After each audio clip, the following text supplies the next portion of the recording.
সৎ মায়ের সন্তানের মতো উত্তরবঙ্গের সাথে আচরণ করা হয়েছে। উত্তরবঙ্গ আমাদের কলিজার অংশ। এই উত্তরবঙ্গ বাংলাদেশকে খাদ্য এবং পুষ্টি সরবরাহ করে, আর সেই উত্তরবঙ্গকে পিছিয়ে রাখা হয়েছে ইচ্ছা করে। আমি তার সাক্ষী হতে এসেছি। উত্তরবঙ্গ থেকে আগামীতে আমরা আর কোন বেকারের মুখ দেখতে চাই না।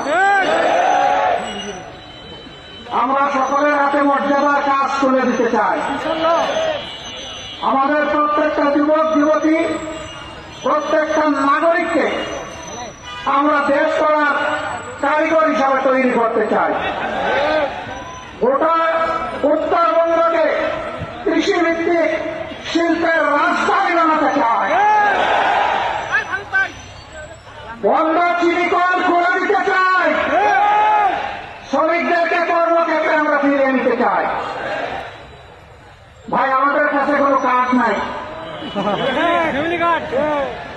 আপনারা সবাই ভাই বোনেরা আমাদের কাজ। আপনাদের বুকে আমরা একটা ভালোবাসার কাজ চাই।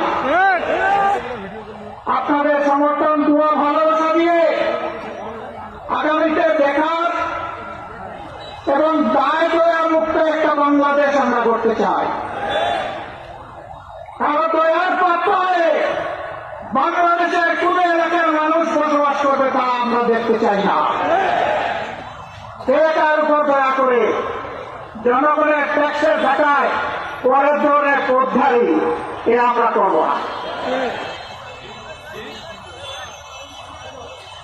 আমরা যুবকের হাত শক্তিশালী করব ইনশাআল্লাহ। আমরা যুবতীর হাতও শক্তিশালী করব ইনশাআল্লাহ। পরিবার যেমন নারী পুরুষের সমন্বয়ে গড়ে উঠে সমাজের সবচেয়ে ক্ষুদ্র এবং সমাজের ভিত্তি হিসেবে পরিবার যেমন গড়ে উঠে, আমরা নারী পুরুষ মিলে বাংলাদেশকে গড়ে তুলব ইনশাআল্লাহ।